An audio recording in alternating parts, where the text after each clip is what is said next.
우리가 내가 평안하다 평안하다 지금 생각하고 있지만 언제 지구 종말이 올지, 우리 개인이 죽는 것은 개인의 종말이죠. 병으로 죽든 늙어 죽든 뭐 사고로 죽든 내 개인이 죽으면 내 개인으로서 그날이 종말이죠. 그러나 우리 주님께서 재림하시는 날, 또 이 지구의 종말, 흔히 하는 말로 지구가 전체적으로 심판을 받거나 위기가 온 그것이 이제 우리 지구 종말이죠. 그것이 과거에는 미국이나 소련이나 이런 데서 핵무기를 써가지고 지구가 박살이 나면 그날이 종말이다라고 했는데, 그 가능성도 여전히 남아있지만 지금 이제 공장부터 시작해서 환경오염이 극심하고 지구의 오존층이 파괴돼 가지고 지금 햇볕 자외선이 지구의 오존층을 뚫고 바로 지구를 갖다 태양이 때리기 때문에 지금 뭐 여름과 겨울이 뒤바뀌고 미국하고 중국에서는 야구공만한, 또 심지어 뭐 어린애 머리만한 우박이 떨어져 가지고 사람이 맞아가 죽고, 뭐 하여간 이게 그냥 공상과학 영화에서나 나올 그런 일이 현실로 지금 벌어지고 있습니다. 그러니까 오늘 이 말씀을 듣는 여러분들은 내가 오늘 평안하다, 나한테 아무 일 없다, 그렇다라고 여러분들이 내한테 무슨 일이 일어나겠는가 이 생각을 하시면은 여러분들은 종말을 예비를 하지 않은 그리스도인이 됩니다. 불신자야 무슨 상관이 있겠어요? 그 사람들은 어차피 심판날에 하나님 자녀하고 상관이 없죠. 그러나 교회를 다니고 예배를 드리면서 내가 거듭난 사람이라고 하면서 심판날, 종말날, 종말, 그리고 내가 오늘 지금 이 시간이 마지막이다라는 것을 의식하지 못하고 사는 사람들은 심각한, 여러분들이 본인을 돌아봐야 됩니다. 오늘 지금 이 시간 바로 끝나버릴 수도 있다, 이런 종말론적인 생각을 가지고 우리 교회 다니고 예수 믿는 사람은 살아야 됩니다. 자, 오늘 여러분들하고 은혜 나누실 말씀의 제목은 뭐냐 하면 예수님께서 유다 지파의 후손으로 우리 이 땅에 오셨습니다. 이스라엘은 아브라함, 이삭, 야곱, 이제 이렇게 혈통이 내려가죠. 그러니까 보통 이스라엘 그러면 아브라함의 후손이다 이러는데, 그거는 이제 아브라함은 유대인들, 아랍 쪽, 그리고 뭐 지금 난리가 나가 있는 여러 뭐 사우디나 이란, 이라크나 뭐 시리아나 모든 그 족속들의 그 선조라고 봅니다. 넓게 보면은 뭐 우리도 다 아브라함의 그 축복과 저주 안에 들어가는 사람이죠. 직계 혈통으로 따지면 이제 아브라함은 아랍 쪽과 이스라엘의 이제 직계 조상으로 보는 거죠. 지금 제일 이제 시끄럽고 골치 아픈 이제 나라와 민족들. 그런데 예수님의 혈통 이렇게 딱 하면 어떻게 되느냐면 아랍 족속은 빠져나갑니다. 예수님의 혈통 이러면 아브라함이 들어오고 그 다음에 이삭이 들어오고 그 다음에 야곱이 들어오는 거죠. 그러면서 이제 그 야곱의 후손 중에 12지파 중에 12아들이 있죠. 야곱의 12아들이 있는데 여러분들이 성경을 많이 읽으시는 분들은 12아들을 다 알겠지만 뭐 예수님의 12제자나 야곱의 12아들이나 우리가 이렇게 대비를 시켜보면 구약의 12지파라는 것은 하나님께서 선택한 이스라엘 백성 중에 그 중에서도 특별히 에서의 후손들은 들어가지 않죠. 하나님께서 야곱을 선택해서 이스라엘이라고 이름을 바꿔주시고 그 이스라엘의 허리에서 난 12아들이 오늘날 이스라엘의 모든 족속들 그 지파가 12지파가 됩니다. 그 12지파의 이름들이 보면 야곱의 이제 12아들들이 첫 번째 부인, 그러니까 레아가 낳은 아들들이 르우벤하고 시몬하고 레위하고 유다 지파가 있고 그 다음에 이사갈하고 스불론이 있죠. 그것이 이제 레위가 야곱한테 낳아준 6 아들이고, 그러니까 레아가 4번째 유다까지, 그게 레위죠. 르우벤, 시몬, 레위, 유다까지 낳고 태가 다 끼니까 라헬이 자기는 하나님께 태를 닫아 놓으니까 아들을 못 놓으니까 근동에는 뭐냐 하면 그 여종이 낳은 아들도 그 여종의 주인의 아들로 들어갑니다. 여종이 자기 아들 낳았다 해서 이게 내 아들이다 이런 게 아니고 여종의 생사 여탈권을 그 주인이 갖고 있으니까 라헬의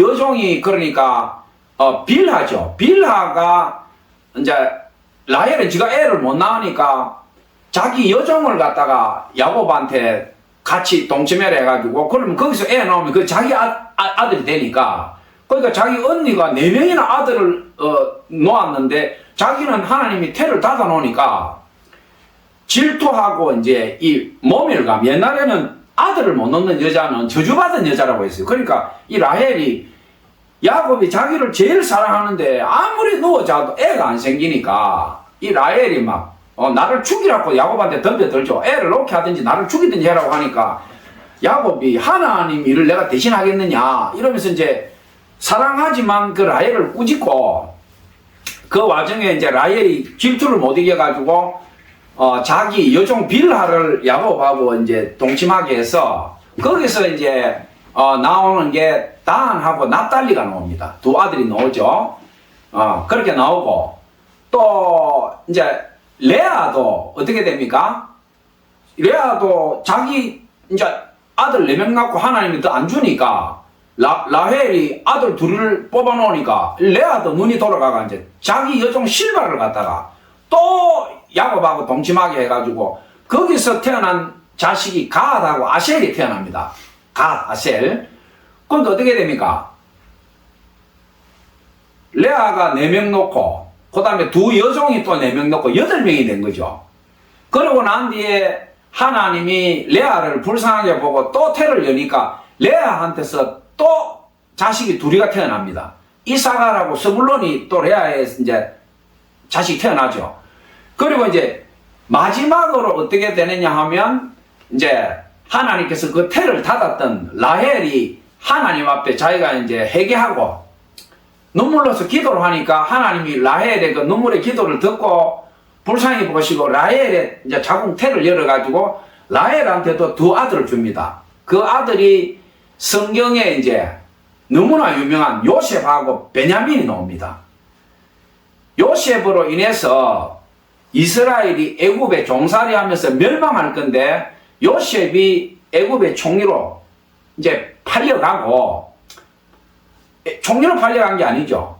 소년으로서 팔려가서 감옥에 갇혔다가 하나님의 이스라엘 백성을 구원하시려고 하는 대구원사 속에서 요셉이 애굽에 그 바로 그 왕한테서 바로 왕 다음 바로 총리가 돼가지고 7년 대흉년과 그 풍년을 하나님의 지혜로 잘 다스려가지고 이스라엘 그 히브리 족속들이 다 굶어 죽게 된 거를 이제 애굽 땅에 데려가서 거기서 그 풍요로운 애굽 땅에서 250만이라고 하는 그 인구가 불어나죠. 요셉의 그 야곱의 그 70명, 72명 되는 그 야곱 지파 족속이 요셉이 총리로 있는 애굽으로 이주해 가가지고 그 애굽 땅에서 250만이 될 정도로 불어났다는 거죠. 엄청난 이제 하나님의 대구원사죠.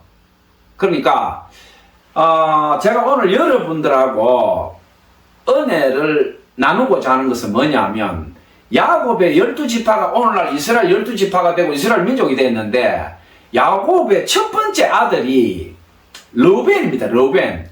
레아가 낳은 첫 번째 아들이 르우벤입니다. 이 르우벤을 레아가 낳고 난 뒤에 여러분들이 이제 교회를 다니면서 창세기를 다 이렇게 읽고 한 분들은 다 알죠. 아브라함, 이삭, 야곱 이 족장의 혈통을 다 깨고 있을 건데 이 르우벤은 야곱이 자기 삼촌 라반한테 원했던 원래 사랑했던 여자는 라헬이죠. 라헬은 이쁘고 아주 출중하게 외모가 뛰어나니까 뭐 남자는 누구나 그렇잖아요. 예쁜 여자 보면 눈이 돌아가는 거예요. 그러니까 이 레아는 라헬에 비해 같은 자매인데도 외모도 안 되고 몸매도 그렇고 그 성경에 뭐 레아가 천하의 추녀다 이렇게는 안 해놨지만 레아가 라헬 동생에 비하면 외모나 모든 것이 현격히 떨어졌다 이걸 우리가 알 수 있어요. 그러니까 레아를 정상적으로 시집 보낼 수 있었으면 라반이 야곱을 속여가지고 첫날 밤에 신부 바꿔치기를 안 했겠죠. 그러니까 도저히 저 레아를 정상적으로 결혼시켜서 시집 보내기 힘들다 싶으니까 7년 종살이한 그 야곱을 속여가지고 첫날 밤에 신부를 바꿔치기 하고 그러니까 야곱이 따지니까 네가 일주일을 더 있으면 내가 원하는 라헬을 주겠다. 대신에 7년을 또 종살이 해라. 그러니까 어떻게 된 겁니까? 7년만 하면 야곱은 라헬하고 결혼하고 삼촌 집에서 자기가 떠날 수 있는데 외삼촌 집에서 외삼촌은 뭡니까? 야곱이 양떼를 치고 하니까 하나님이 복을 줘가지고 자기 양떼고 뭐고 막 낙타고 온들이 자기 재산이 막 엄청나게 불어나니까 하나님께서 이 야곱에게 복을 준다는 걸 알고는 야곱을 절대 안 놓아주는 거죠. 이 라반이.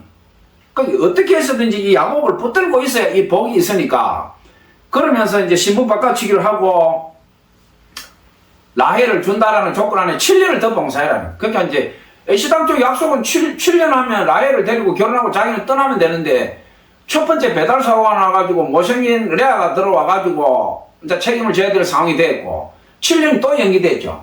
그러면서 이 야곱이 삼촌한테 붙들려가지고 뭐 수십 년을 이제 종살이를 하고 자기 재산을 갖다가 제대로 이제 가지지 못한 거죠. 그러니까 하나님께서 개입을 하셔가지고 라반이 가지고 있는 모든 낙타나 들소나 양이나 염소나 거기에다가 도저히 생물학적으로 일어날 수 없는 그러니까 아롱진 것, 뭐 전백이 들어간 것 여러분들 창세기 읽어보면 다 나오죠. 도저히 있을 수 없는 일을 하나님께서 역사를 하셔가지고 야곱의 양떼와 염소와 모든 그 짐승이 늘어나도록 하나님께서 라반이 야곱의 피를 자꾸 빠니까 재산을 안 주고 종살이를 시키니까 하나님께서 개입하셔가지고 야곱의 가축이 엄청나게 늘어나게 만듭니다. 그렇게 늘어났지만 삼촌이 붙들고 안 나와주니까 야곱이 이제 자기 모든 족속을 데리고 이제 삼촌한테서 도망을 가죠. 도망을 가는데 오늘 제가 여러분들하고 은혜를 나누고자 하는 것은 뭐냐면 창세기는 천지가 시작된 그 상황을 얘기합니다. 모세오경에서 창세기는 그러니까 우리가 구약과 신약을 읽을 때 초신자들한테 구약을 읽으면 머리 아프니까 구약을 읽지 말고 바로 신약을 읽으라고 하는데 모세오경은 반드시 읽어야 됩니다. 모세오경을 읽지 않으면 이 천지 창조가 어떻게 시작됐는지 오늘날 이스라엘이라고 하는 이 전 세계에서 뜨거운 감자고 하나님이 택한 이 선민 이스라엘이 어떻게 하나님의 역사 속에서 세계의 역사 속에 주인공이 되고 이 세상을 이끌어가는가 그리고 이 세상의 종말과 그 마지막이 어떠하리라 이스라엘을 보면 이 세상의 요한계시록부터 모두 알 수가 있어요. 그러니까 구약에서 모세오경은 반드시 읽고 그 다음에 신약으로 들어가야 된다. 저는 이제 이렇게 생각하는 사람이에요. 모세오경을 읽지 않고 성경을 신약부터 들어간다. 이거는 뭐냐면 자기 혈통, 족보, 천지 창조가 어떻게 된지도 모르고 그냥 막 예수님 얘기하고 막 12제자 얘기하고 이거는 뿌리도 없이 근본도 없이 그냥 성경을 읽어대니까 이건 안 된다. 그러니까 반드시 모세오경을 읽고 난 뒤에 열왕기나 역대기나 그거는 우리나라 삼국시 때부터 이스라엘 역사예요. 이스라엘이 왕들이 통치한 것부터 그 사사기부터 그거니까 모세오경은 반드시 읽고 왜 아브라함부터 그 세 족장부터 그걸로 아브라함을 위해서 천하 만물이 복을 받고 저주를 받는다 했으니까 모세오경을 반드시 읽고 이해를 하고 난 다음에 신약으로 들어와야 된다. 그렇게 해야 성경이 배가 풀려진다. 저는 이제 이렇게 이 말씀도 여러분들한테 얘기를 하고 싶어요. 그 교회를 오래 다녀서 성경을 많이 읽은 분들은 해당 사항이 없고 오늘 초신자나 나는 구약 읽다가 실패했다. 그러면 실패하더라도 모세 오경까지는 읽어라. 그렇게 해야 여러분들이 성경을 이해를 할 수가 있고 어떻게 돌아가는지 알 수가 있다. 이 말씀을 드리고 싶어요. 자, 야곱의 12지파 중에 제가 오늘 은혜 나누고자 하는 것은 뭐냐면 첫째 아들이 르우벤이고 네 번째 아들이 유다입니다. 유다. 그런데 예수님이 첫째도 아니고 이 네 번째, 두 번째 시므온도 아니고 세 번째 레위, 그 다음에 네 번째가 유다인데 이 왜 유다의 피를 통해서 예수님이 오셨느냐? 이제 이 얘기를 좀 하고 싶다 이거예요. 야곱의 12아들이 있는데 제가 언제 시간이 있으면 이 12아들을 쭉 한번 설교를 한번 할 거예요. 근데 오늘은 12아들을 다 설교를 하는 게 아니고 예수님께서 이스라엘의 족장들은 거의 다 보면 장남한테 그 왕권이나 제사장이나 또 선지자나 모든 아버지가 장남한테 안수함으로 인해서 그 장남이 족장의 지위를 가지고 혈통이 내려가는데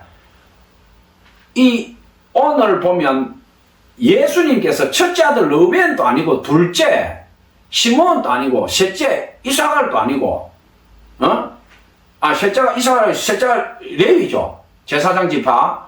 그러니까 제사장 지파도 아니고 첫째 아들도 아니고 두 번째도 아니고 무려 네 번째나 되는 이 유다의 피를 통해서 예수님이 어떻게 오셨는가, 이 얘기를 여러분들한테 은혜를 나누고자 하는 거예요. 르우벤이 왜 그렇게 됐는가, 그 얘기와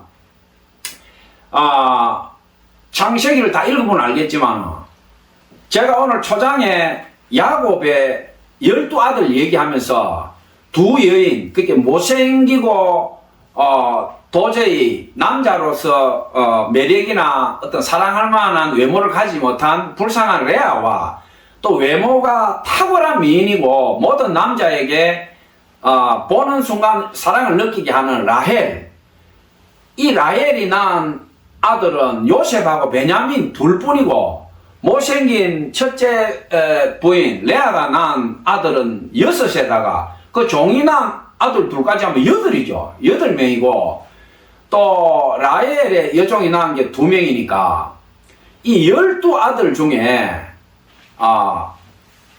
이 요셉하고 베냐민은 맨 마지막에 나왔어요. 그러니까 라헬은 하나님이 태를 닫았다가 마지막에 그 태를 열었기 때문에 요셉하고 베냐민은 자기 형제들한테 비하면 이건 그냥 거의 삼촌 아버지 빨이에요. 베냐민이 태어날 때 요셉의 나이가 거의 7살에서 10살 정도 돼요. 그러니까 요셉을 낳고도 베냐민 낳을 때까지는 7년에서 거의 10년가량의 터울이 있으니까 하나님이 마지막 11번째, 12번째 아들을 라헬한테 줬는데 그 앞에 태어난 아들들은 얼마나 덩치가 크겠어요. 이게 아버지 빨이나 삼촌 빨이에요. 이게 이 요셉하고 베냐민은 말이 형제지 자기 위에 형들하고는 이 게임이 안 되는 거예요. 이게 엄청나게 덩치 차이도 나고 나이 차이도 나고. 그런데 야곱은 라헬을 제일 사랑했기 때문에 라헬이 낳은 자녀에게 자기 족장이나 재산이나 모든 것을 물려줄 거다 이렇게 생각한 거예요. 그러니까 베냐민을 낳고 라헬이 죽으면서 내 슬픔의 아들이다 베논이라고 하니까 그 야곱의 마음이 어땠겠어요? 자기 삼촌한테서 도망쳐가지고 가는데 그 라헬이 해서는 안 될 짓을 했죠. 아버지의 드라빔, 그러니까 하나님을 믿는 이 백성들이 우상숭배가 얼마나 심했냐면 하나님을 믿는다면서 집에다가 우상을 갖고 있었다면 우상을, 요즘 우리로 치면 시주단지 같은 걸 갖고 있었던 거예요. 조그만한 요만한 그 신상을 만들어가 이게 우리 집을 지켜주는 소신이다 이거야. 말도 안 되는 짓거리죠. 거기 가서 막 숭배하고 절하고 우상 숭배하고 집집마다 그걸 낳고 있었다. 그러니까 이 라반도 그 짓을 했다는 거예요. 그러니까 이 라헬이 요셉이 자기 삼촌이 자기한테 탈취한 거 그동안 부당한 거를 자기 아내들한테 쭉 얘기하니까 그 레아나 라헬이나 자기들도 다 아니까 우리가 떠나자, 아버지를 떠나자. 그렇게 해서 야반 도주를 하는데 라헬이 드라빔을 훔쳐오죠. 근데 야곱은 그걸 까맣게 모르고 있죠. 자기 그 라헬이 그 도둑질했다는 거를. 그러니까 그 라반이 그 야곱을 죽으라고 따라온 이유는 뭐냐면 야곱이 축복권을 가지고 있는데 야곱이 떠나면 하나님이 나한테 축복을 더 안 주실 것이다. 그 이유도 있고 또 중요한 것은 뭐냐면 자기 집에 수호신 드라빔을 라헬이 훔쳐가 가버린 거야. 그러니까 이 라반이 야곱을 만나면 이 자식 반드시 죽여버린다. 왜? 우리 집에 수호신을 내 전부인 수호신을 들고 도망갔다 이게. 그러니까 여러분 다 알다시피 라반이 야곱을 따라잡아가지고 죽이려고 하는데 그 전날 하나님이 라반한테 얘기하죠. 너는 가부간에 야곱한테 책임을 묻지 말고 보내줘라고. 만약에 야곱한테 손을 대면 내가 너를 가만 안 두겠다.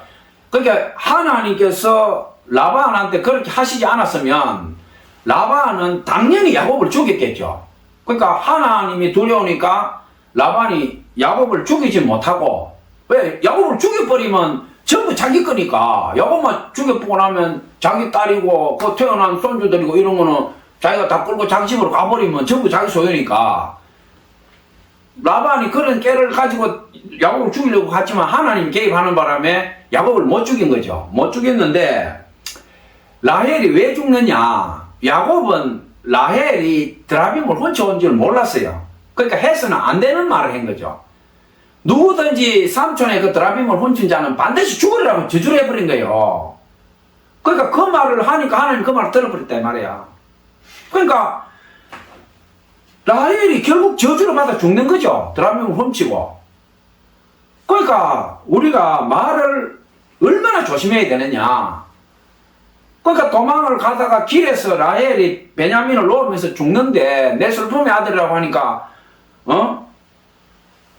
라헬이 죽고 나서 길에, 그러니까 뭐 아브라함부터 다 자기 그 막벨라 굴에 장사가 됐잖아요. 그런데 야곱은 야반 도주해가 길로 첩첩 안 좋은데 떠내기가 돼서 그 짐승대를 들고 어디 정착을 해야 되니까 정처없이 떠나가는데 길에서 가장 사랑했던 그 라헬이 죽으니까 요즘으로 치면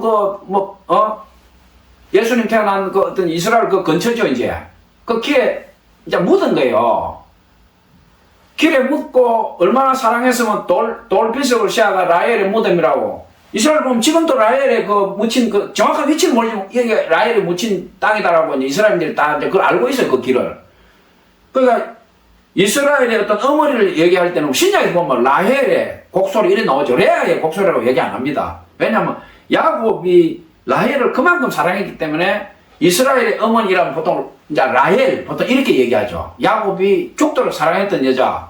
근데 끝까지 해로하지 못하고 길에서 죽어서 길에 파묻힌 여자 라헬. 그 슬픔의 어머니 보통 이렇게 하면 이스라엘에서는 라헬 이렇게 얘기하죠. 그렇게 하는데 하나님께서 요셉을 통해 가지고 이스라엘의 인구 불과 야곱의 족속 해봐야 70에서 72명 정도밖에 안 되는데 며느리까지 합쳐가지고 그 70여 명 되는 족속을 애굽의 그 비옥한 곡창지대로 유목민을 이끌어가서 250만 명이라고 하는 거대한 민족, 오늘날 이스라엘이 되게 만든 거죠. 하나님께서 이스라엘은 그 땅에 있어봐야 가나안 족속부터 해가지고 야곱이 거기서는 한마디로 피레미밖에 안 돼. 피레미. 언제 금방의 족속들이 와서 그 야곱을 죽여버릴지 상상도 안 되는 거예요. 그러니까 하나님께서 오늘날 이스라엘 민족과 국가를 거대한 이 한 민족과 국가를 만들기 위해서 요셉을 애굽에 팔려가고 그 요셉이 애굽의 총리가 되고 그 요셉이 자기 아버지와 전 식속들을 끌고 간 게 아니죠. 데려간 거죠.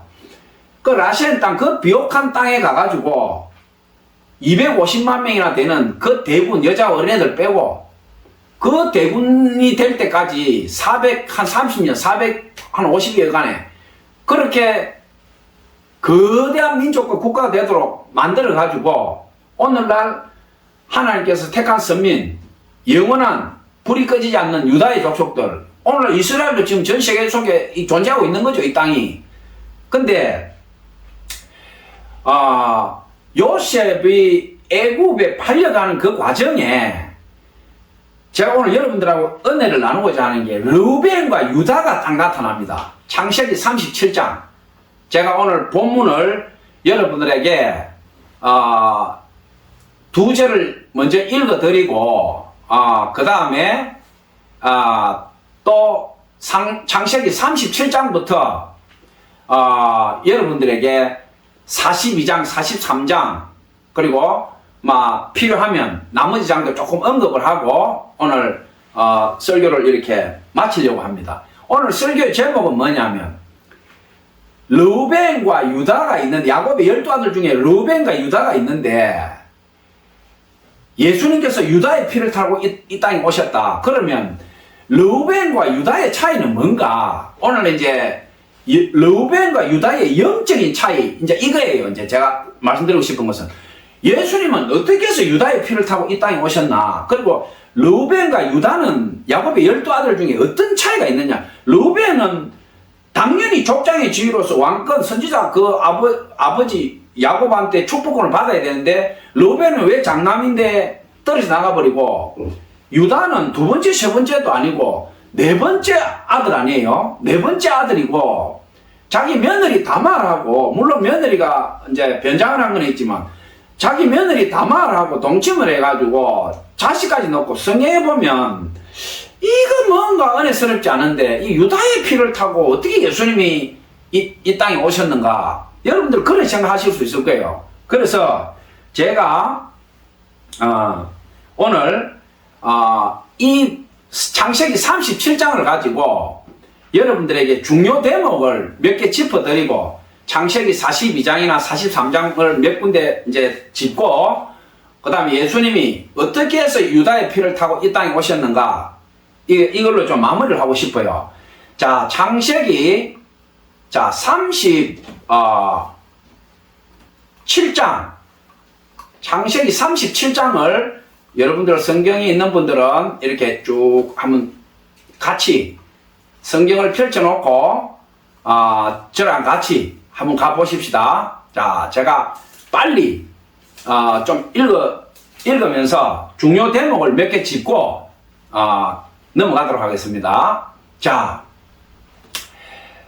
야곱이 가나안 땅 곧 그의 아버지가 거주하던 땅에 거주하였으니 야곱의 족보는 이러하니라.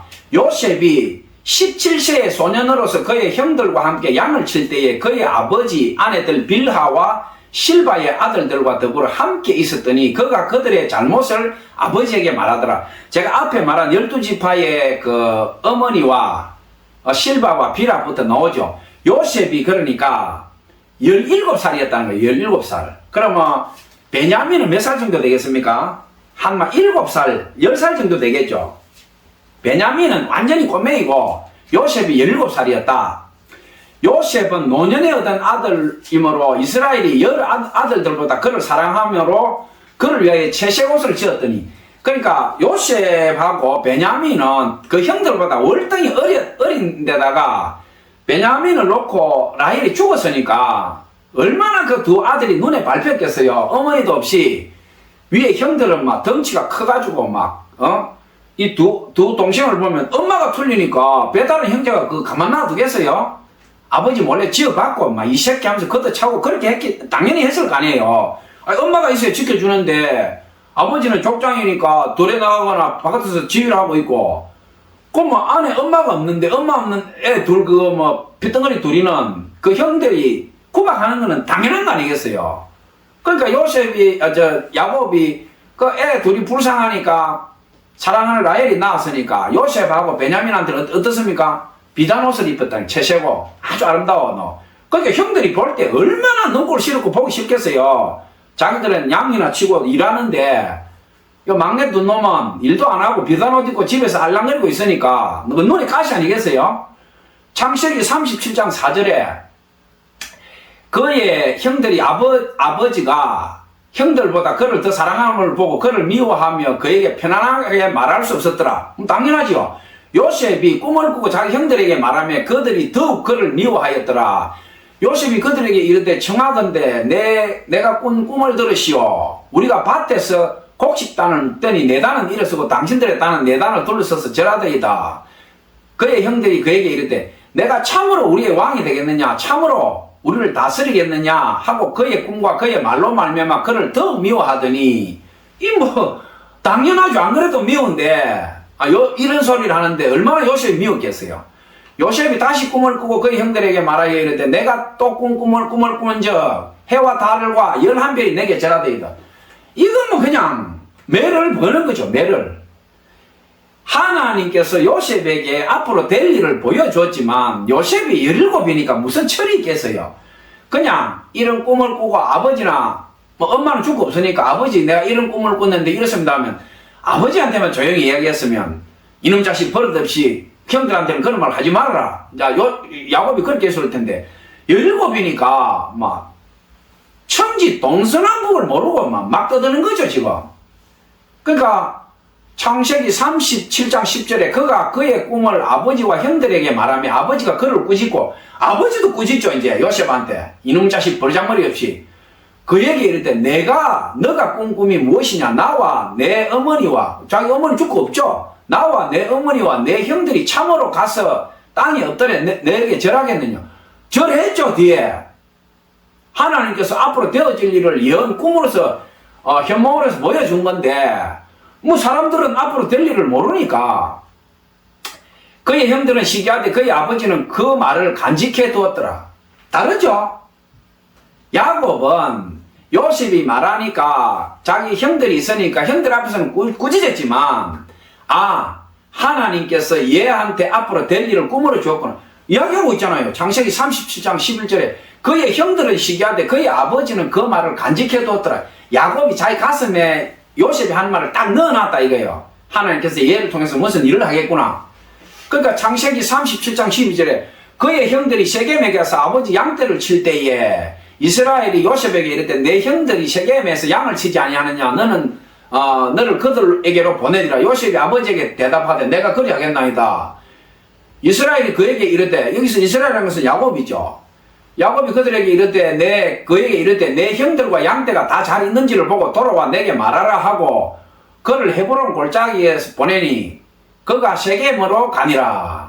어떤 사람이 그를 만난즉 그가 들에서 방황하는지라. 그 사람이 그에게 물어 이르되 내가 무엇을 찾느냐. 그러니까 요셉은 양을 안 쳤으니까 자기 형들이 어디에 있는지 잘 몰라요. 그 근처만 가가지고 막 빙빙 도는 거죠. 자기가 양도 치고 형들하고 같이 있었으면 대부분 찾았을 건데 베냐민하고 요셉은 야곱이 너무 아껴가지고 들리를 안 시킨 거예요. 그러니까 그 근처 가서 못 찾고 빙빙 도니까 주위의 사람이 이제 묻는 거죠. 그러니까 그가 이르되 내가 내 형들을 요셉이 말하니까 내 형들을 찾아온 청하건대 그들이 양치는 곳을 내게 가르쳐 주소서. 그 사람이 이르되 그들이 여기서 떠났다. 내가 그들의 말을 들으니 도단으로 가자 하더라. 요셉이 그의 형들의 뒤를 따라 도단에 가서 그를 만나니라. 자, 중요한 대목이 나옵니다. 중요한 대목. 37장, 제가 창세기 37장부터 보자고 한 게 르우벤과 유다가 있는데 왜 예수님께서 다른 수많은 12아들 중에 다 놔두고 유다의 피를 타고 왔느냐. 이 성경 본문을 보자고 한 게 이야기예요. 자, 창세기 37장 18절에 요셉이 그들에게 가까이 오기 전에 그들이 요셉을 멀리서 보고 죽이기를 깨하여 지금 어떻게 됩니까? 요셉이나 베냐민을 보고 저 두 놈 저거 죽여버려야겠다. 비단옷 입고 일도 안 하고. 그런데 베냐민은 너무 어리니까 뭐 5살 7살 정도 되니까 그 피덩어리를 죽일 수는 없잖아요. 근데 요셉은 17 정도 되니까 그거다가 꿈꾸고 자기 앞에서 잘난 체 하니까 얼마나 미웠겠어요. 비단옷을 입고 자기들은 들에서 자고 막 고생하고 사나운 짐승들하고 같이 막 대적하는데 비단옷 입으면서 그 미운 요셉이 알짱거리면서 오니까 이 형제들의 분노가 거기에 달한 거예요. 분노가 아버지 있을 때는 손 못 대다가 이거는 이제 아버지에서 한참 도단까지 떨어졌으니까 저거 이제 뭐 죽여가지고 파묻어 버려도 막 어느 누구도 말릴 사람도 없다. 이 들에는 우리밖에 없다 이거죠. 그러니까 요셉이 그들에게 가까이 오기 전에 그들이 요셉을 멀리서 보고 죽이기를 꾀하여 그들이라고 했으니까 이 전부 다 마음이 한 마음이다 이거예요. 지금 베냐민은 집에 있고 요셉이 왔으니까 10명이 10명 중에서 저거 죽여버리자. 마음이 다 일치됐다는 거예요. 창세기 37장 19절에 서로 이르되 꿈꾸는 자가 오는도다.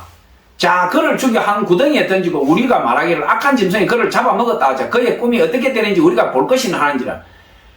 그러니까 너를 죽여서 파묻어 보면 네 꿈 꾸미고 뭐고 이 자식아. 네가 오늘 죽어서 땅에 파묻힐 건데. 그러면서 그 열 형들이 어떻게 합니까? 이 자식 한번 가물어봐라. 네가 오늘 죽어서 땅에 파묻힌다. 이거 이야기죠. 르우벤이 듣고 요셉을 그들의 손에서 구원하려 하여 이르되 우리가 그의 생명을 해치지 말자. 자, 보세요.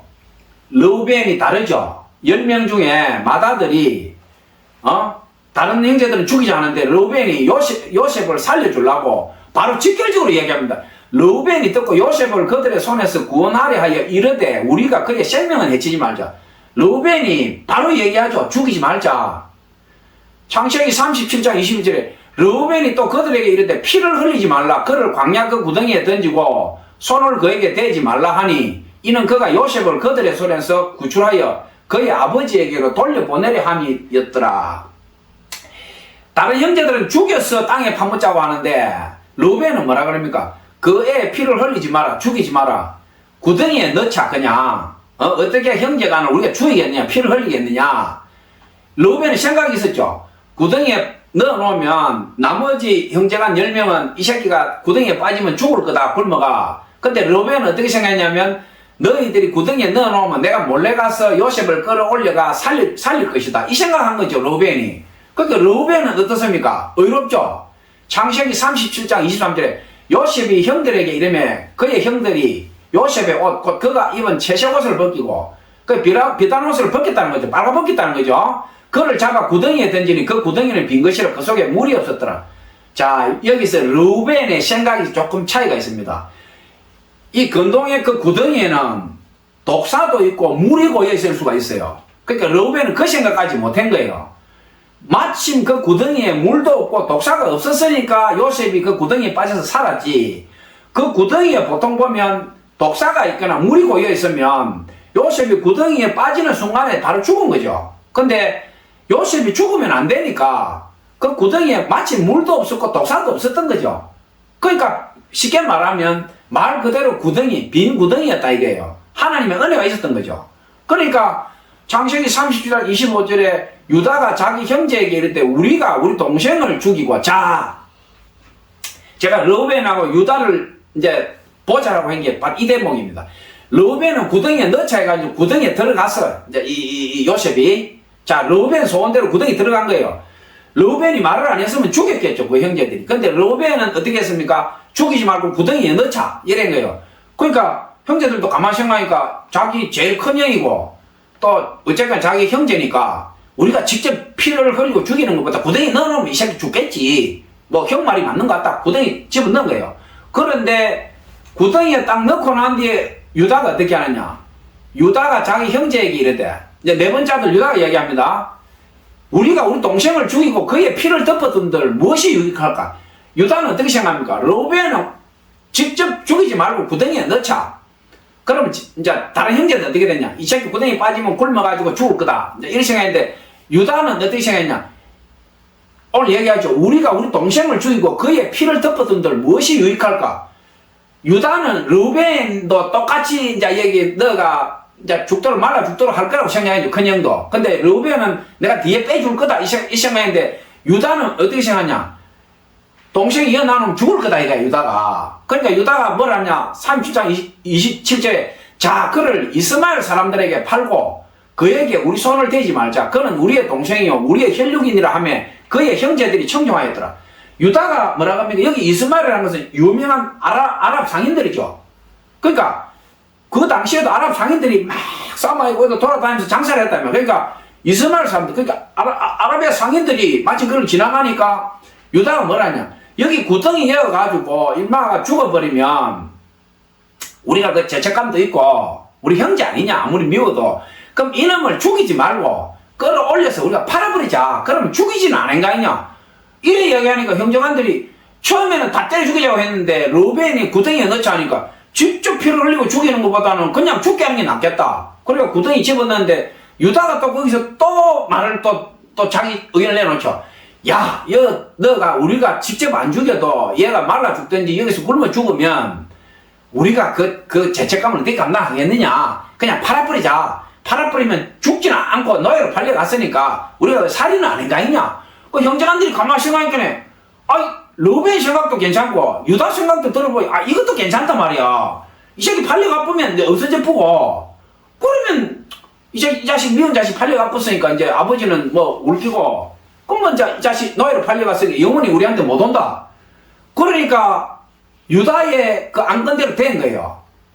자, 그리고 나서 어떻게 하느냐.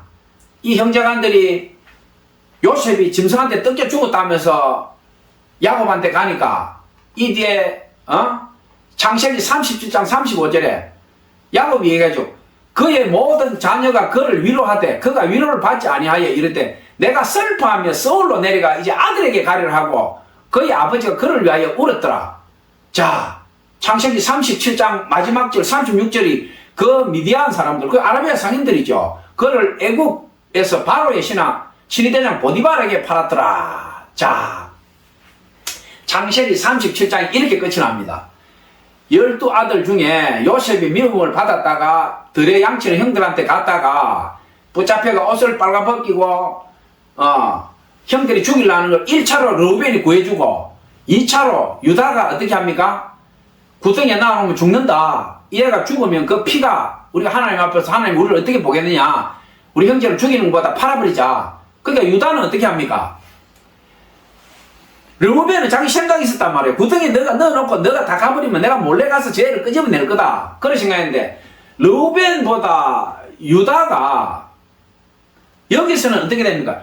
선한 거로 따지면 르우벤이 더 선하죠. 르우벤은 어떻게 해서든지 살려주려고 한 건데 그러나 르우벤의 생각은 지혜롭지가 못해요. 구덩이에 넣었을 때 그 구덩이가 물이 있거나 독사가 있었으면 내가 죽이려고 안 했지만 독사가 물었으면 요셉이 죽었겠죠. 그러나 어쨌거나 하나님의 은혜가 있어서 빈 구덩이여서 요셉이 살기는 했지만 유다는 어떻게 합니까? 르우벤의 생각을 몰랐죠. 그냥 구덩이에서 이 요셉이 죽을 거라는 생각하에서 유다는 어떻게 해서든지 이 요셉을 살려야 되겠는데 저대로 놔두면 죽는다 이게. 그러니까 유다는 어떻게 생각했냐. 이 요셉을 살려야 되겠는데 저대로 놔두면 죽는다. 그러니까 살려주자 하면 나머지 9명이 내를 가만 놔두겠냐 이 말이야. 전부 다 죽이려고 지금 눈이 벌게져 있어. 쟤 살려주자 하면 자기가 맞아 죽을 판이야. 자기가. 여기에 시므온하고 레위는 얼마나 잔인하냐. 창세기 34장 보면 세겜 족속 그 히위 그 족장이 야곱의 딸 디나를 강간하니까 할례 받지 않는 족속들 말이지 너하고 결혼 못한다 해가 속이죠.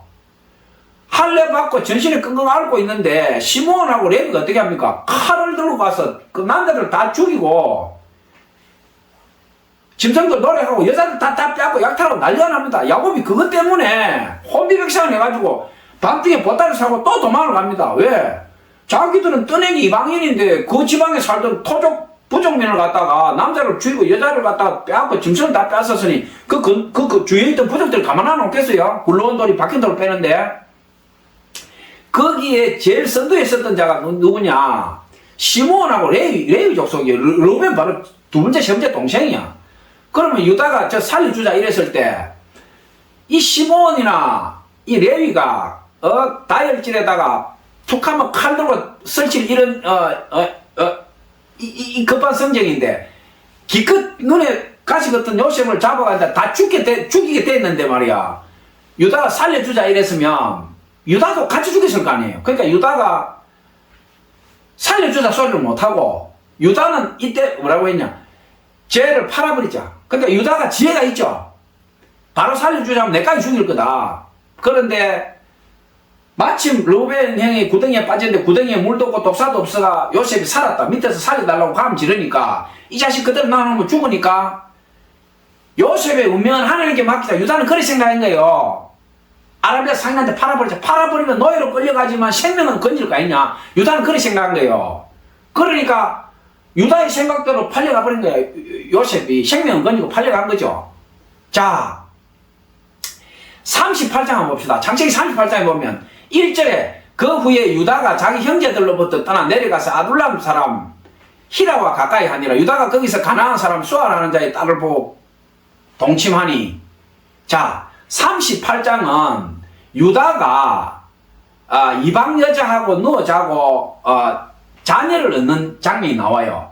그 다말하고 동침하고 자기 며느리가 자기 아들들이 죽고 계대 결혼에 의해서 첫째, 둘째, 셋째 아들을 다말한테 줘야 되는데 첫째 아들 죽고 둘째 아들 죽어버리니까 셋째는 안 준 거야. 내 자식 전멸하겠다 싶으니까 안 주니까 다말이 자기 친정에 가 있다가 변장을 하고 기생체는 변장해가 이제 유다를 이제 꼬셔가지고 동침하고 이제 자식을 놓쳐. 그게 창세기 38장이에요. 유다가 창세기 38장에 왜 이렇게 창세기 38장을 적고 있느냐. 그 후에 유다가 자기 형제들로부터 떠나 아둘람 사람 히웨와 가까이 하니라. 자기 형제들을 떠났다 그랬죠, 유다가. 이것은 뭐냐 하면 유다가 요셉을 살려준 그 일로 인해서 그 당시에는 유다의 생각이 맞다고 생각했는데 이 형제들이 가만히 생각해보니까 저 새끼가 그냥 구덩이에 놔뒀으면 죽어버리고 완전 범죄인데 저 자식 말 듣고 우리가 아라비아 상인한테 팔았더니 요셉이 살아있단 말이에요, 노예가 돼가. 그리고 야곱은 매일 울면서 내가 내 아들한테 간다 그러면서 울고 있지. 이러니까 죄책감이 올 거 아니에요. 죄책감이 오는데 요셉이 완전히 죽어서 끝나부수면 그것도 후환이 없을 건데 아라비아 상인한테 노예로 팔았으니 이게 살아있단 말이야. 그러니까 그 형제들이 유다한테 뭐라 하겠어요? 야, 이 새끼야, 그때 막 죽여부수면 끝난 건데 네가 노예로 팔아라 해가지고 이 새끼 어디서 살아있을 건데 지금 아버지는 맨날 울어대고 네 말 듣고 지금 우리 시집 조졌다 이 자식아. 이제 뭐 이런 상황, 이런 설정이 나오지 않겠어요? 그러니까 유다가 요셉을 살려준 그 건으로 형제간들하고의 사이가 안 좋았다고 볼 수 있겠죠. 자기 형제를 떠나. 그러니까 자기 형제간들하고 물론 뭐 일이 있어서 그쪽으로 갔을 수는 있는데 유다가 형제들한테서 따돌림 당했다. 이건 우리가 생각해 볼 수 있잖아요. 처음에 계획하고는 완전히 틀어졌으니까. 그러니까 유다가 혼자 빙빙 돌다가 이방 여자하고 결혼도 하고 또 자기 며느리하고도 그런 일이 일어나고 며느리도 불질러 죽이려 하다가 며느리가 지혜를 발휘하죠. 이 애가 네 애다. 왜? 너 계대 결혼 안 시켰잖아. 첫째 아들, 둘째 아들, 첫째 아들 죽고 둘째 아들은 네가 줬지만 둘째 아들이 나한테 씨를 안 주니까 하나님 그를 쳐가 죽었고 그럼 셋째 아들을 나한테 줘서 아들 낳게 해야 되는데 너는 셋째 아들 죽을까 싶어서 니네한테 안 줬잖아. 나는 과부로 아들도 못 낳고 평생 죽는다. 나는 하나님한테 저주받은 여자로 있을 수 없다. 내가 네 씨라도 받아야 되겠다 이게야. 그러니까 다말이 얼마나 강직한 여자예요. 다른 남자한테 가지 않고 나는 꼭 유다 집안에 피로 죽겠다. 얼마나 정조가 있는 여자예요. 네가 네 아들 안 주니까 나는 네 씨라도 받아야 되겠다 이게요. 그러니까 하나님이 그 다말의 절규를 듣고 거기서 씨를 주는 거죠. 상둥이가 태어나지 않습니까? 다말에게서. 그 다말의 피를 타고 예수님이 와요. 유다 지파에서. 자, 창세기 42장에 어떤 일이 일어나느냐. 야곱 있는 이 땅은 가뭄이 들어가 이제 굶어 죽게 된 거예요. 그런데 애굽에는 식량이 넘쳐난다는 걸 이제 다 아는 거예요. 요셉이 이때 이미 애굽의 총리가 돼 있어요. 팔려간 요셉이 보디발 집에서 꿈 해몽을 하면서 야이가 애굽 왕 바로 기회까지 들어가고 바로 왕의 꿈을 해몽해 주면서 애굽에서 가장 지혜로운 자다 해가지고 하루아침에 깜빵에 같이 있고 보디발 집에서 청소를 하고 말이지. 그 관리하던 그 요셉이 바로의 명령으로 애굽의 총리가 돼 있죠. 42장에 총리가 돼 있는데 하나님께서 애굽에 풍년을 줘가지고 7년 풍년과 7년 흉년이 오죠. 그러니까 이 애굽에 곡식이 넘쳐나니까 굶어 죽게 됐으니까 야곱이 가서 애굽에 가서 양식을 좀 사와라. 자기 아들들한테 얘기하죠. 이제 어떻게 됩니까? 12아들 중에 요셉은 형제간들이 팔아먹었지만 아버지한테는 짐승한테 뜯겨 죽었다고 거짓말을 하니까 야곱은 요셉은 죽고 없고 11아들인데 어떻게 됩니까? 베냐민은 어리고 너무 귀중하니까 이제 라헬이 낳은 애는 베냐민 하나밖에 없죠. 그러니까 베냐민은 안 보내고 열 아들한테 빨리 애굽 가서 양식 사오라는 거죠. 그러니까 이 42장에 어떻게 되느냐, 이 형들이 애굽에 가가지고 이제 요셉하고 맞닥뜨리는 거죠. 맞닥뜨리니까 요셉이 단박에 알아보는 거죠. 아, 요놈들 우리 형들이 왔구나, 내 원수가 왔구나. 대부분 알죠. 요셉은 애굽 총리니까 어떻게 됩니까? 17살 때 붙들려 갔지만 나이 30 대가 이제 애굽 총리가 되죠. 요셉이 그 보디발 그 집에 있다가 30대 이후부터 이제 요셉이 하나님께서 이제 축복을 해가지고 애굽 총리가 되고 대이스라엘 군사 시작되는데, 요셉이 딱 보니까 자기 형들이 왔단 말이야. 그러니까 요셉이 이제 기지를 발휘하는 거죠. 너가 정탐꾼이다. 정탐꾼이다 하니까 자기 형들이 아니다고 막 이러니까 이 형들이 이제 어쩔 수 없이 우리 아버지 집에 12아들이 있는데 말이야. 한 아들은 거짓말 하는 거죠. 짐승한테 뜯겨 죽고 한 아들은 막내인데 집에 아버지한테 있다. 이러니까 요셉이 어떻게 합니까? 너가 정탐꾼이네 이놈 자식들. 너가 말이 진짜면 내가 너를 한 명을 볼모로 잡아놓고 너가 집에 있는 막내 데려와라 이라는 거야. 그러니까 이 형제간들이 이제 난리가 나는 거야. 난리가 났어. 야, 이 큰일 났다. 그 창세기 이제 창세기 42장 18절에 보면 이 요셉이 그 형들을 너가 정탐꾼이라고 다 가둬놨다가 3일 만에 풀어주면서 뭐라고 하냐면, 나는 하나님을 경외하니까 너희는 이같이 생명을 보존해라. 너희들이 확실한, 그러니까 너희들이 한 말이 사실이면 너희 형제 중 한 사람만 그 옥에 갇히고 너희는 곡식을 가지고 너희 집에 가서 굶주림을 구하고 너희 막내 아들을 나한테 데리고 오라. 너희 말이 진실이면 너희가 죽지 않고 살리라. 그건 어떻게 됩니까? 너희 10명이 오늘 왔는데 너희 집에 진짜 너희 말처럼 막내가 있으면 그 막내를 데려오면 내가 너희들 말을 믿고 살려주겠다. 대신에 너희 한 명은 오늘 볼모로 여기 있어야 된다.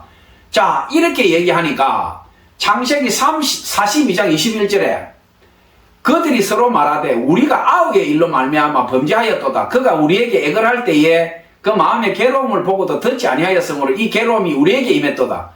자, 이제 옛날 생각나는 거죠. 요셉을 죽였기 때문에 하나님께서 우리가 노예로 팔았지만 그 애가 아마도 죽지 않겠네. 노예로 끌려가서 하나님께서 그 죄를 우리한테 묻는다. 자기들이 이제 과거의 죄를 이때 이제 해상하는 거예요. 창세기 42장 22절에 르우벤이 그들에게 대답하여 이르되 내가 너희에게 그 아이에 대하여 죄를 짓지 말라고 하지 아니하였느냐. 그래도 너희가 듣지 아니하였느니라. 그러므로 그의 핏값을 치르게 되었도다 하니, 르우벤이 뭐라고 합니까? 내가 그 애를 살려주라고 했는데 너희들이 내 말 안 들어서 오늘 이 일이 일어났다.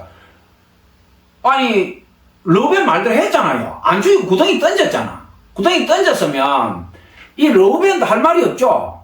죽인 게 아니고 지 말대로 구덩이 던졌으니까. 근데 자기 생각은 구덩이에서 몰래 끌어올리려고 생각했지만 그 뒤에 일은 모르는 거죠.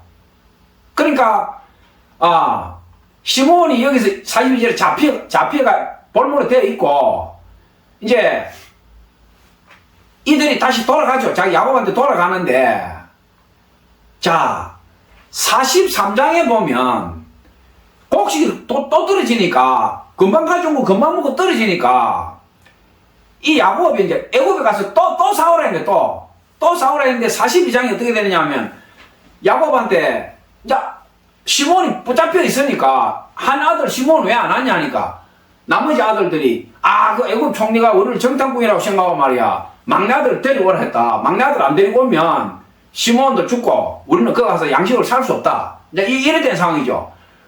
그런데 야곱 입장에서는 아니 요셉 죽고 또 이제 시몬 붙들려 있고 아니 아들 둘이가 지금 하나는 타국에서 감옥에 갇혀 있고 요셉은 짐승한테 뜯겨 죽어보고 베냐민은 사랑을 라헬이 낳은 이제 마지막 막내인데 이 애를 애굽에 데려오라니까 야곱 입장에서는 차라리 내 목을 잘라라 이놈아 이제 이런 심정 아니겠어요? 내 노년에 이제 얘도 없으면 난 죽는다 이게요. 그런 상황인데, 자 어떻게 되느냐? 이 42장에 보면 르우벤이 자기 그 아버지한테 뭐라고 하냐면, 자, 형제간들이 시몬이 잡혀 있는 걸 쭉 보고를 해요. 보고를 하고 난 뒤에, 자, 야곱이 얘기하죠. 네 아우가 있다고 왜 얘기했냐? 말 안 했으면 데리고 안 했을 거 아니냐? 막 이렇게 하면서 다그치니까, 로벤이 얘기하죠. 아니, 다른 형제도 같이 이야기하고, 다 이야기하는데, 정당공인을 하니까 우리 어쩔 수 없이 그렇게 했다. 뭐 이렇게 하는데, 저 애를 데려가야 시몬은 살릴 수 있다. 그러면서 다른 형제가 또 이야기하고, 로벤이 야곱한테 뭐라고 하냐? 아버지가 베냐민을 내한테 붙여주면, 내가 애굽에 가서 그 시몬을 못 데려오면, 내 손자를 다 죽이라 이렇게 얘기를 해요. 야곱한테 루벤이. 제가 루벤과 유다를 오늘 살펴보자고 한 이유가 이거예요. 야곱이 택도 없죠. 왜? 요셉은 짐승한테 뜯겨 죽었고 시몬은 지금 붙들려 있는데 베냐민은 내 생명인데 이 맏아들이라는 루벤이 한다는 소리가 내가 베냐민 저거를 데려가서 시몬하고 같이 못 돌아오면 아버지가 내 자식 죽이라 얘기야. 그 할아버지한테 내 손자 죽이라 얘기야. 아이, 야곱이 그 말이 되는 소리예요. 아니 요셉 죽고 시몬 붙들려 있고 베냐민은 붙들고 있는데 베냐민을 자기 손에서 데려가가지고 애국까지 끌고 가 만약에 내 자식 못 돌아오면 아버지 내 자식도 죽여요. 내 자식 손자 죽여라 이거야. 그러니까 할아버지가 자기 손자 죽이는 할아버지 있겠어요? 그러니까 야곱 입장에서는 내가 뭐 때문에 베냐민을 얘한테 내주냐 이 말이에요. 베냐민 데리고 있으면 베냐민 안 죽을 거 아니냐 이게야. 요셉 죽고 베냐민 죽고 시몬도 못 돌아오고 내가 뭐 때문에 하냐 이게야. 맞잖아요. 근데 창세기 43장에 뭐라면 유다가 아버지 앞에 났습니다. 유다가 43장 8절에 보면 유다가 그의 아버지 이스라엘에게 이르되 저 아이를 나와 함께 보내시면 우리가 곧 가르니 저 아이가 우리와 가면 우리 어린애들이 굶어 죽지 않고 다 함께 살리다. 유다가 뭐라 그럽니까? 창세기 43장 제가 로벤하고 유다를 보자고 했는데 이 이야기예요. 내가 그를 위하여 담보가 되리니 아버지께서 내 손에서 그를 찾으소서. 내가 만일 그를 아버지께 데려다가 아버지 앞에 두지 아니하면 내가 영원히 죄를 지리이다. 뭐라고 합니까? 유다는 내 새끼 죽이라 소리 안 하죠. 아버지 내 생명을 걸겠다 이거 유다가. 로벤은 뭡니까? 내 자식 죽이라 할아버지한테. 그러니까 야곱이 볼 때는 너를 못 믿어 이 자식아. 내가 너를 어떻게 믿어. 이렇게 되는데 유다는 여기 창세기 43장 9절에서 아버지 내 목숨 걸겠습니다. 내가 애굽에 가서 죽더라도 내가 시몬을 내가 풀려나게 할 것이고 베냐민을 내가 내 목숨 걸고 돌려보내겠다. 대신 내가 죽겠다. 딱 그러니까 야곱이 뭡니까? 유다 이놈은 믿을 수 있다. 유다 이놈은 지 목숨 건다 이게야. 지는 죽고 베냐민하고 시몬을 돌려보내겠다. 이놈은 믿을 수 있겠다. 야곱이 거기서 딱 마음을 바꿉니다. 앞에 장에서 르우벤이 내 손자 죽이라 이러니까 택도 없는 소리 이렇게 하다가 유다가 우리 흔히 하는 말로 내 모가지 건다 그래. 내 모가지 니 먹을래. 자기 생명감만 더 귀중한 게 있어요. 예수님이 자기 생명을 십자가에 내놓았으니까 우리가 사람 아니에요. 그러니까 똑같은 거예요. 유다가 쉽게 말하면 내 모가지 건다겠네. 아버지 내 목을 걸게요. 내가 죽고 베냐민하고 시몬 반드시 돌아오게 하겠습니다. 그러니까 유다가 야곱이 바로 허락을 합니다. 데려가라. 베냐민 데려가라. 그러니까 유다가 베냐민을 데리고 애굽으로 갑니다. 애굽으로 가서 이 뒤에 절부터 어떻게 되느냐. 여러분들이 다 아는 결말이 나오죠. 요셉이 어떻게 됩니까? 나머지 형들은 자기하고 배다른 형이야. 베냐민만 어떻게 됩니까? 라헬이 낳은 자식은 베냐민하고 요셉이니까. 그러면 우리가 보면 다 형제간이지만 배다른 형제간의 그 알력이라는 거는 우리가 감당 못 하잖아요. 그러니까 사람이 이 요셉이 베냐민을 지게 데리고 있고 싶으니까 어차피 늙은 아버지고 나머지는 다 해본들 형들한테 또 고난 받을 거고 그러니까 자기는 애국 총리니까 바로 미치니까 베냐민이 내하고 있으면 호의호식하고 편할 거다 이러니까 요셉이 지혜를 짜가지고 그 곡식 자루에다가 언잔을 넣고 막 이렇게 해가지고 이제 도둑질해 갔다고 해가지고 이제 누명을 씌워가지고 베냐민 잔에다가 넣어가지고 베냐민이 도둑이 돼가지고 붙잡아서 요셉 생각은 뭡니까? 베냐민을 도둑으로 몰아서 붙들어 놓고 내하고 같이 살게 하고 너는 아버지한테 가라 이거요 요셉이. 그런데 하나님의 뜻은 그게 아니었죠. 유다가 그때 나서가지고 어떻게 합니까? 아버지와 이 애의 생명이 같이 붙어 있다. 이 애가 돌아가지 못하면 늙은 아버지가 죽는다. 그러니까 이 애를 데려가야 된다. 대신에 도둑질에 제가 있으니까 내가 이 애 도둑질한 걸 내가 덮어쓰겠다. 유다가 딱 총대를 매는 거죠. 자기 아버지한테 약속한 그대로. 그러니까 요셉이 그 소리를 듣고 통곡을 하면서 울고 내가 요셉이라고 얘기하는 거죠. 유다가 내 죽이시오. 딱 이렇게 하니까 요셉이 더 이상 베냐민을 붙들어서 애굽에서 같이 살고 형들만 돌려보내려 했는데 이거 안 되는구나. 베냐민이 안 돌아가면 늙은 아버지가 죽겠구나. 돌려보내야 되겠다. 그런데 요셉이 계획을 많이 바꾸는 거죠. 안 되겠다. 형들을 베냐민하고 시몬 다 돌려보내고 내가 아버지하고 우리 족속을 다 데려와야 되겠다. 그 하나님의 대구원서가 시작되는 거죠. 그러니까 제가 르우벤과 유다 이 얘기를 하면서 오늘 여러분들에게 이 설교 은혜를 나누는 것은 뭐냐면 르우벤은 또 아버지한테 해서는 안 될 죄를 저질렀어요. 아버지의 요즘을 따지고 보면 그 뭐 첩이라고 하기도 그렇고 그러니까 아버지의 쉽게 말하면 후처를 갖다가 침상을 더럽혔어요. 르우벤은 장남이. 그러니까 옛날 족장시대 같으면 죽음을 모면하는 죄인데 야곱이 그 르우벤을 용서를 하죠. 못 들은 척 모르는 척 합니다. 어떻게 자기 아버지의 후처를 갖다가 범할 수 있냐 이 말이야. 그것도 막 이방 땅을 떠돌면서 말이지 난리가 나가 있는 그 상황에서 장남이 거짓을 했다 이 말이에요. 그러니까 창세기 49장에 보면 야곱이 죽기 전에 그 12아들을 불러가 마지막 유언을 합니다. 첫째 르우벤부터 막 이거 쫙 유언을 하는데 르우벤의 죄가 나오죠. 너는 성질이 급하고 내 모든 기력을 물려받았지만 너는 침상을 더럽혔다. 그러니까 너는 내가 용서해줘도 하나님이 너를 용서 안 한다는 거예요. 그리고 거기서부터 야곱이 쭉 축복을 합니다. 그러면서 축복을 하는데 시몬하고 레위한테는 뭐냐 하면 너희들은 칼을 들고 잔혹하고 말이야. 잔혹하는 기계다. 너희들은 사람을 죽인 살인자들이다 이게야. 그 왜냐 쉐겜부터 그 족속들 그 약속이 어겼잖아요. 할례만 하면은 결혼도 하고 한다 해놓고 하나님 앞에 거짓 약속을 하고 말이야. 할례가 통증으로 누워있는 그 남자를 딱 칼로 쑤셔 죽인 거예요. 이 시몬하고 레위가.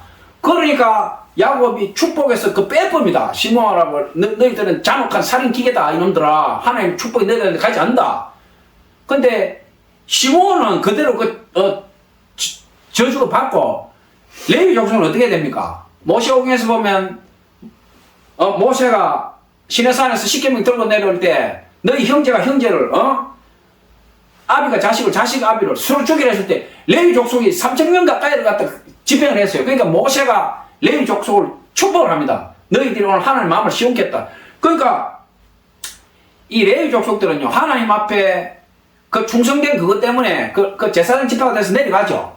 근데 오늘 유다를 제가 말씀드린 것은 뭐냐 하면 유다는 굉장히 인간적이에요. 가슴이 따뜻한 사람이고 오늘 형제간들하고 극명하게 이게 성격이 차이가 나잖아요. 그리고 며느리 다말 사건부터 유다를 보면 실수도 잘하고 성격이 좀 덤벙대고 그런데 유다를 딱 지켜보면 자기가 목숨을 던질 때 뒤를 돌아보지 않아요. 유다가 계산도 없고 내가 약속을 하면 지킨다. 그리고 유다는 가슴이 뜨거운 사람이에요. 동생을 살리기 위해서 내가 어떻게 해서라도 뭘 해야 되겠다. 그러니까 예수님 피가 어떻게 오느냐? 다말, 유다의 며느리 다말을 타고, 예? 또 여리고성이 어떻게 됩니까? 기셴 라합을 타고 그 간통해가지고 이스라엘 왕 다윗의 그 우리아의 아내 바세바 피를 타고 예수님이 어떻게 이렇게 오실 수 있나 이 말이에요. 거룩하고 깨끗하고 이런 피를 타고 와야 되는데 예수님이 어떻게 다말의 피를 타고 유다의 피를 타고 기셴 여리고성의 라합의 피를 타고 간통하고 죄를 저질러 가지고 그 난리를 친 바세바 그 다윗의 피를 타고 마지막에 마리아 하나 깨끗하죠. 마리아 하나 깨끗한데 마리아도 어떻게 됐습니까? 요셉하고 결혼하고 났는데 결혼도 하기 전에 정원이가 애를 베풀단 말이야. 물론 성령으로 잉태됐다 하지만 세상 관념에서 보면 그 돌 맞아 죽어야 되는 거예요. 마리아는 왜 그렇게 오셨느냐? 예수님이 거룩하고 죄도 없고 성령으로 잉태된 분은 맞지만 100% 인간으로 이 땅에 오셨을 때는 실수하고 덤벙대고 울고 우리 인간들이 범하는 이 수많은 죄들 그렇지만 회개할 줄 아는 인간 유다가 그런 인간이죠. 유다가 보면 덤벙대고 성격도 이렇게 이렇고 다른 형제간들은 가지지 못한 유다만의 특징이 있어요. 그리고 자기가 딱 죽어야 될 때 내가 희생해야 될 때 유다는 가차없이 나서잖아요. 창세기에 보면 내가 죽겠다. 아버지 내가 죽을게요. 그리고 애굽의 총리 요셉이 너희들 오늘 다 죽었어요. 도둑놈들. 딱 이러니까 유다가 뭡니까? 나를 죽이시오. 대신에 시므온하고 베냐민을 풀어주시오. 유다가 딱 나서죠. 그러니까 우리가 오늘 이 말씀 듣는 여러분들하고 제가 은혜를 나누고 싶은 게 뭐냐면 바로 이 대목입니다. 우리가 예수 믿고 어떻게 100% 거룩하게 살아갈 수 있겠어요? 실수도 할 수 있고 일부러 죄짓고 이래 할 필요는 없어요. 그러나 교회 다니고 예배 드리고 모든 거 하지만 우리가 살다 보면 부지불식간에 죄를 지을 수도 있고 사람이 자기도 모르게 죄를 짓는 경우 허다해요. 알면서 죄 짓는 경우도 있습니다. 다윗이 그랬죠. 우리 아내가 너무 이쁘니까 눈이 돌아가 그 흉악한 죄를 저지르는 거예요. 그런데 다윗이 어떻게 했습니까? 침상에 떠나가도록 회개하고 자기가 모든 대가를 지불했죠. 하나님도 그냥 안 놔뒀죠. 다윗의 3명 4명 아들들이 칼에 죽고 말이지 하나님이 그 피값 우리가 피값을 다 받아냈어요. 그러니까 제가 르우벤과 유다를 오늘 좀 지켜보자. 르우벤과 유다의 영적인 차이는 뭐냐? 르우벤은 맏아들로서 아버지한테 해서는 안 될 흉악한 범죄를 저지른 데다가 자기 동생을 살려주려는 선한 마음도 있었고 장자 아들로서의 모든 것을 갖췄지만 일을 진행할 때 보면 내가 죽겠다라고 하는 대목이 없어요. 내 아들 죽이라. 근데 유다는 뭡니까? 실수도 하고 덤벙대고 기생집에도 가고 실제 기생은 아니었죠. 자기 며느리였으니까. 근데 유다는 뭡니까? 오늘날 우리 인간들이 가지고 있는 가장 약한 것들 실수하고 덤벙대고 또 어떻게 됩니까? 순수하니까 형제간들한테도 왕따 당하는 거야. 요셉을 살려주려고 지 나름대로 했지만 형제간들한테도 따돌리고 그렇지만 자기가 죽을 때는 어떻게 됩니까? 정확히 자기 목숨을 딱 정관위에 올리죠. 자기 피를 딱 갖다 올립니다. 내를 죽여라. 이게 창세기에 나오는 요셉은 우리가 흔히 하는 말로 영적으로 알레고리 해석하면 예수 그리스도를 예표한다고 그래요. 예수 그리스도. 소년기 때부터 어머니 죽고 시련 멸시 박대 당하다가 비로소 노예로 팔려가서 30살 돼서 총리가 됐잖아요. 그리고 이스라엘 전민족을 구원해가지고 대민족이 되도록 만들고 창세기 50장이 어떻게 끝납니까? 요셉이 죽을 때 100살 죽을 때 내한테 약속해라. 내한테 너희들이 이 애굽 땅을 떠나는 날 내 해골을 들고 나가라. 해골. 이 유명한 무섭고 너무나 감동적인 말이에요. 내 해골을 들고 나가라. 요셉이 그렇게 얘기하죠. 창세기 50장이 그렇게 끝납니다. 요셉이 죽으면서 내 해골을 파서 들고 가라. 나는 이 애굽 땅에 있을 수가 없다. 내 민족들과 함께 하나님 여호와 하나님이 인도하는 너희들과 함께 내 영혼을 따라갈 거다. 내 해골을 파서 들고 가라. 굉장히 무섭고 정말 가슴 떨리는 감동적인 말이에요. 내 해골을 파서 들고 가라. 49장은 야곱이 이스라엘 12지파를 축복하고 그리고 제가 얘기했죠. 다말부터 라합부터 바세바부터 마리아를 통해서 예수님이 오시는데 유다 피를 타고 와요. 이스라엘의 규가 유다를 떠나지 않으리라. 요셉은 그 자체로 이미 예수 그리스도를 예표하는 거예요. 요셉이 크게 죄를 지었다거나 잘못을 범했다는 건 없잖아요. 하나님께서 요셉은 세월대번 가지라. 요셉의 그 축복은 감당할 수 없는 거죠.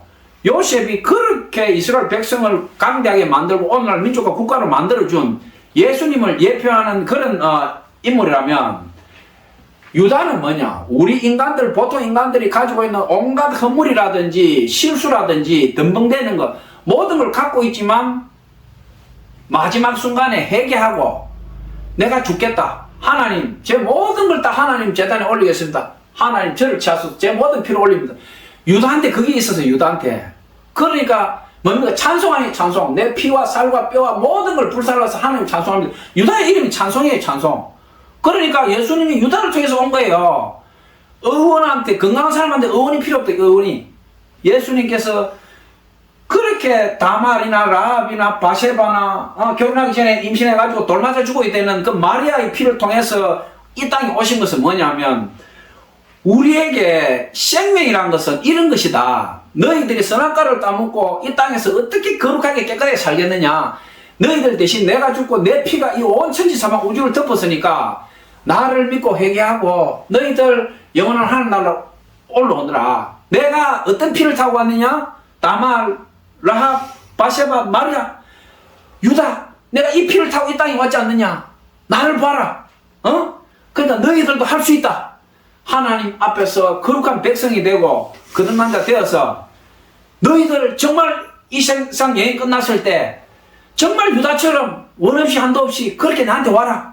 이것이 하나님의 대구원사고 뜻이다 이거예요. 그러니까 제가 예수님께서 왜 르우벤이나 다른 우리 세상에 다 아는 그런 순서대로 오시지 않고 이렇게 죄가 많고 결격함이 많고 누가 봐도 말이 안 되는 이런 피를 타고 이 땅에 오셨는가? 이것은 우리에게 주시는 하나님의 감당할 수 없는 은혜라는 겁니다. 그래서 창세기에 요셉이 팔려가는 것부터 르우벤과 유다를 제가 대비하면서 오늘 예수님의 피가 왜 유다를 통해서 이 땅에 왔는가? 르우벤과 유다의 차이는 무엇인가? 이걸 가지고 여러분들에게 오늘 은혜를 나눴습니다. 예수님의 어떤 사랑과 은혜와 그 모든 구원하심이 오늘 이 말씀 들은 여러분들 모두에게 함께 하기를 예수님 이름으로 축복합니다. 아멘.